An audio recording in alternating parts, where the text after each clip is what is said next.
पुरानी पेंशन योजना यानी ओपीएस को लेकर के नई खबर ये है कि सरकार अब इसके बाबत गंभीर हो गई है। राज्य मंत्री डॉक्टर जितेंद्र सिंह ने ये पहले ही संकेत दे दिया था। वे कहते हैं कि वित्तीय सेवा विभाग यानी पेंशन और पेंशन भोगी कल्याण विभाग मतलब डिपार्टमेंट ऑफ पेंशन और पेंशन वेलफेयर 1 जनवरी 2004 को या उससे पहले जारी विज्ञापनों के जरिए भर्ती कर्मचारियों को एनपीएस के दायरे से बाहर करने के बारे में जल्द ही कोई फैसला लेने वाला है। विभाग ऐसे कर्मचारियों को पुरानी पेंशन योजना के तहत कवर कर सकता है। ये बात थोड़ी पुरानी हो गई और ये भी कि पेंशन मामले को कानून मंत्रालय के अधीन करने के बाद से कोई बड़ी पहल उधर से दिखी नहीं। अब सरकार पुरानी पेंशन को कैसे लागू किया जाए और नई पेंशन के नियमों में अगर कोई बदलाव करना है तो कौन से नियम बदले जाएं, इस पर वह जल्द ही कोई बयान देकर ये दिखाना चाहेगी कि वह इस ओर गंभीरता से सोच रही है। तो सरकार पुरानी पेंशन के लागू होने, नई पेंशन के हटाने या उसमें बदलाव करने के बारे में जल्द ही कोई फैसला लेने वाली है, ये बात तो अब तय हो चुकी है। इसका संकेत देने के लिए वो कोई बयान भी देने वाली है, इसके बारे में भी कुछ सुबुगाहट है। पर बड़ा सवाल ये है कि ये फैसला वो कब लेगी, कि बयान दिया जाए और क्या बयान दिया जाए और ये बयान कब आएगा, उस बयान में क्या हो सकता है, क्या आने वाले इस जो अगले महीने है 2-4 महीने हैं उसमें ही ये बयान आ सकता है, क्यों ये बयान जल्दी आ सकता है और इसमें क्या हो सकता है। आइए, 1 अप्रैल से नई पेंशन स्कीम में कर्मचारियों के वेतन से हर महीने कटने वाली बेसिक की 10% कटौती जो है वो बंद कर दी। एक तरह से वहां कह सकते हैं कि पुरानी पेंशन व्यवस्था जो है वो लागू हो गई है। छत्तीसगढ़ में ये पहले से ही चालू हो गया है, लागू हो गया है। कांग्रेस की ये जो करतूतें हैं उन्होंने दूसरे राज्यों के केंद्र सरकार के कर्मचारियों में ये भावना भर दी है कि ये बात तो केंद्र भी कर सकती है। अगर राज्य ये लागू करा सकता है अपने वहां अपने स्तर पर, तो क्यों केंद्र तो कर ही सकता है इस चीज को। तो जो वहां केंद्रीय कर्मचारी हैं उन राज्यों में, उनके बीच ये भावना भर गई है कि अब केंद्र सरकार को भी अपने कर्मचारियों को पुरानी पेंशन योजना के तहत लाना चाहिए। कांग्रेस इसे आगे आने वाले कई चुनावी राज्यों में जो है ये भुनाएगी। ये बात अब तय सी लगने लगी है, इसके साफ संकेत मिल चुके हैं।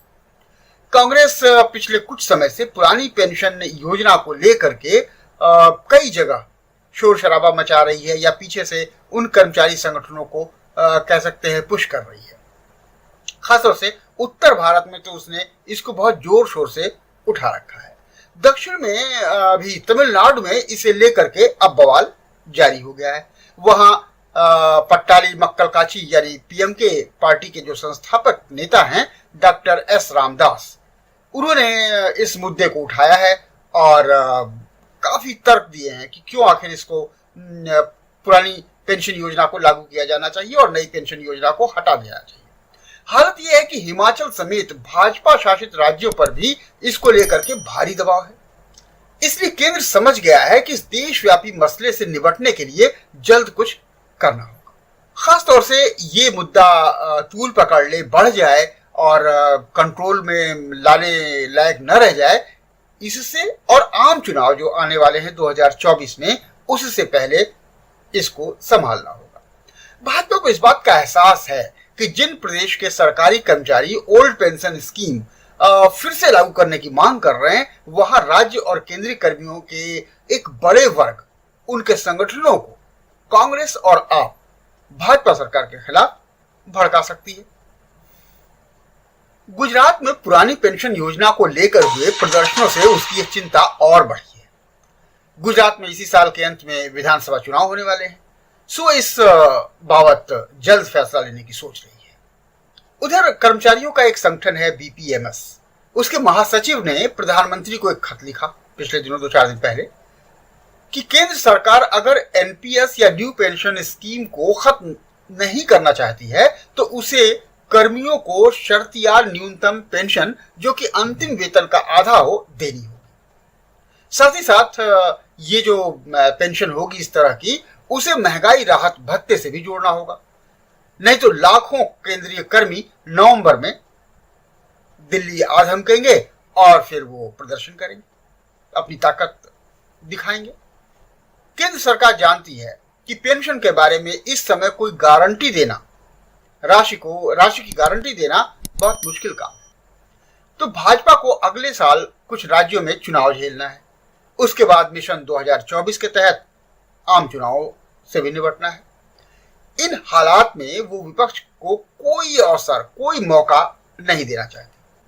वह किसी मुद्दे को छोटा समझ करके उसकी अनदेखी करना नहीं चाहती। इसलिए अब ओपीएस के प्रति वो खासी गंभीर हो गई है और दिख भी रही है और दिखना चाहती भी है। वो चाहती है कि वो ये प्रदर्शित करे कि वो ओपीएस के लेकर के खासी गंभीर है।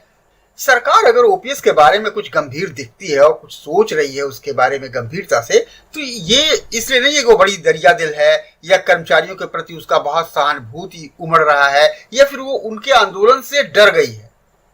उसका मन पुरानी पेंशन को जस का तस लागू करने का नहीं है।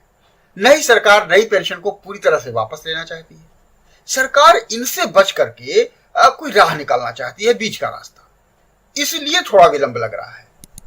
और सरकार अगर इस बाबत कोई सोच भी रही है तो उसके दबाव, उसके कारण, उसके वजूहात दूसरे हैं। सरकार हर तरफ से, यहां तक कि भाजपा शासित प्रदेशों से भी ओल्ड पेंशन स्कीम की मांग के चलते और विपक्षियों द्वारा इसका राजनीतिक फायदा उठाने के जो हरकतें की जा रही हैं, उससे थोड़ी सी दबाव में है। कर्मचारी उग्र हुए तो समस्या थोड़ी और बढ़ जाएगी। इसलिए वह एक उचित समय देख करके एक बीच का रास्ता निकालने को तैयार है जो उसके लिए सियासी तौर पर मुफीद हो और विपक्षियों के मंसूबों को ध्वस्त कर दे। तो सरकार ओल्ड पेंशन स्कीम का जो मामला है उस पर फैसला लेगी। ये फैसला सकारात्मक भी होगा। ये भी बात सच है कि ऐसा कुछ नहीं होगा कि ये अचानक नकार दिया गया हो पूरी ओल्ड पेंशन स्कीम को, ऐसा नहीं होगा। मगर सवाल ये कि सरकार कब तक इसकी घोषणा करेगी। सरकार अगले 3 महीने के भीतर नई पेंशन को किस रूप में बहाल रखनी है या उसमें कोई तब्दीली करनी है या फिर पुरानी पेंशन को किस सूरत में लागू करना है कि कर्मचारी संगठन भी मान जाए और सरकार भी झुकती ना दिखे, इस बाबत कोई रणनीति तैयार कर लेगी।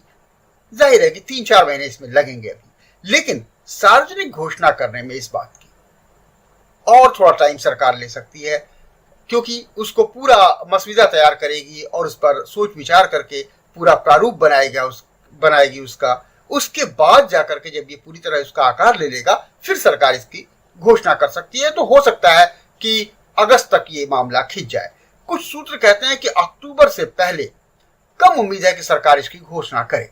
सरकार वेट एंड वॉच की नीति अपनाएगी और देखेगी कि नवंबर से पहले जो कर्मचारी संगठन हैं और दूसरे दल हैं उनकी क्या तैयारियां रहती हैं, उनका क्या प्रभाव पड़ता है राजनीतिक तौर पर भी और वैसे भी जो कर्मचारियों के बीच में भी क्या प्रभाव रहता है। उसी के अनुरूप वह अपनी रणनीति और नीति में थोड़ा बदलाव कर सकती है। निश्चित तौर पर वो कुछ फैसला इस पर लेगी जरूर, लेकिन रणनीति क्या होगी, वो कितना मुलायम फैसला होगा, कितना कठोर फैसला होगा, कितना कह सकते हैं कर्मचारियों के लुभाने वाला होगा, ये उस पर मुनहसिर करता है, निर्भर करता है।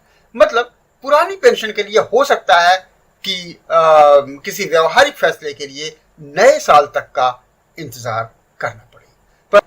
पर अच्छी बात यह है कि इसकी रूपरेखा इसी साल के आखिर तक आ सकती है।